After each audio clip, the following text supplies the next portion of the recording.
Coming on video cassette. A hair-raising, heart-stopping, nail-biting film. Welcome to the neighborhood, boys. It's Halloween! The spooky season! But enough of that silliness, folks. You already know the drill. If you've been watching my YouTube channel for the last 6 years, and if you're stuck with me that long, then you're a better person than me. But here we are, folks. October the 1st, 2025. And yet another round of my favorite scary movies for this season. In fact, if you ask me, every year from January to December should be Halloween, but I get it. You skip the first 9 months. You can't wait to get to month 10, October. I'm an October kid, so what can I say?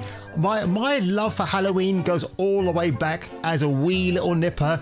It just fascinates me. Witches around the coven, Dracula, ghouls and ghosties and Scooby-Doo, the whole 9 yards, the candy cane, all that stuff. Well, again, I lie about that part because that's an American thing. It's definitely not a British thing, but the jack-o'-lanterns, I love it all. Then, of course, you got Thanksgiving in November. Then you got Christmas, which, again, fantastic. So it's the rule of three, folks, but in a good way. And the film that I want to talk about today to kickstart Halloween is Judgment Night, 1992.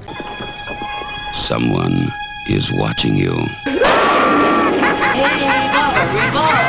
Someone is waiting for you. If food don't kill you, the service will.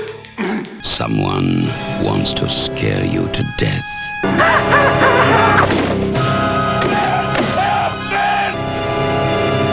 You won't be coming home.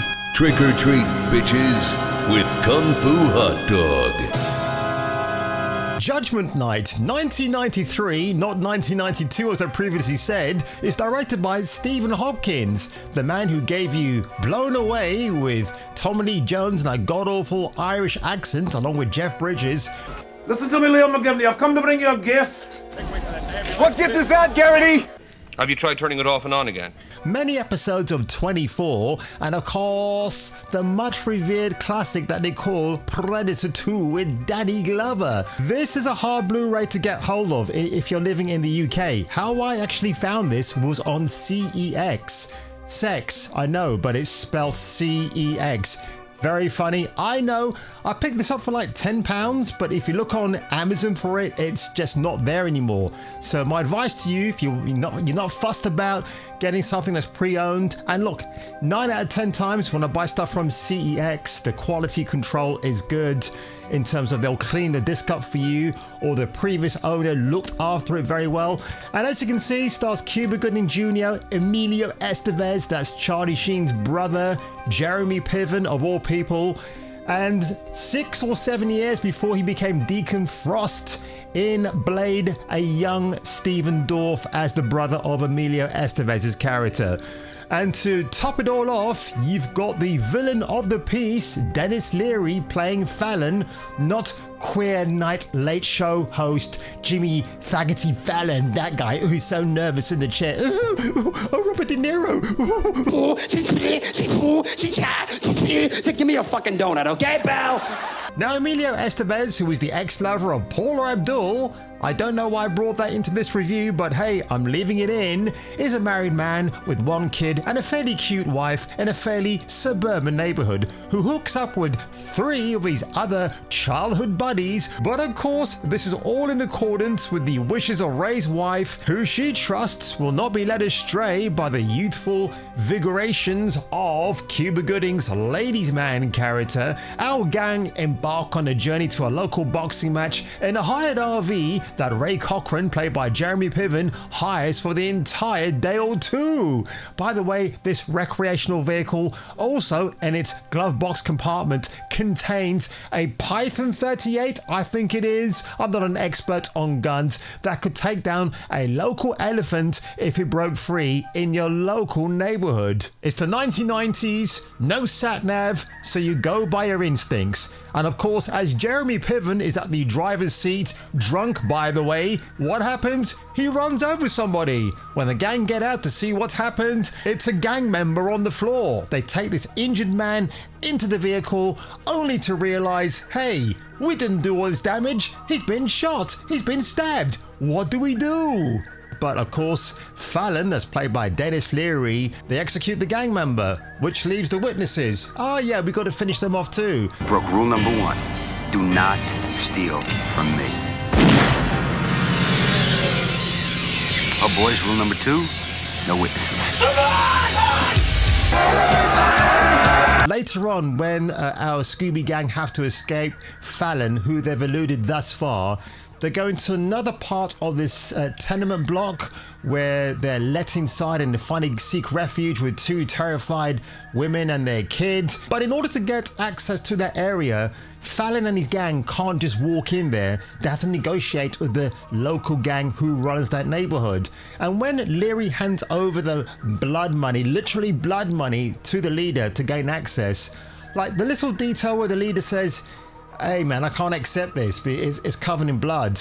To which Fallon says, what money isn't? I thought, bro, that is just such a finite detail that they chose to include in this film. Fantastic. And from that point on, the tension just racks up. Why is it called Judgment Night? Because someone's gonna have to die, and someone does, and you might pretty much guess who it is. I actually find it quite funny how this person ended up on the ground, so to speak. It is pretty funny, but you kind of see where that scene is going. Dennis Leary, yeah, I need to talk about him quickly as well. He is quite menacing for the role that he plays because he does a good job of kind of keeping the wisecracking humor down to a T. Obviously, when we see him in Demolition Man as Edgar Friendly, he's almost kind of playing the same character there as he's playing here, except that character has a bit of a beard going on. And Leary, for the most part, I don't know why he never played more menacing roles like this. I mean, Rescue Me, you could probably say there's hints of darkness for sure in that FX TV series. But here, he's definitely having a lot of fun just being an absolute douche lord, and he just milks the scenery as much as he can. Just to yap about everything. We used to yap about the food, and yap about the guards, and yap about this, and yap about that, and yap all night long. Fucking yap. What I do like about these type of films, like for the most part, the villain is always the antagonizer because they're villainous, right? And he gets a lot of screen time, which is really welcome, actually.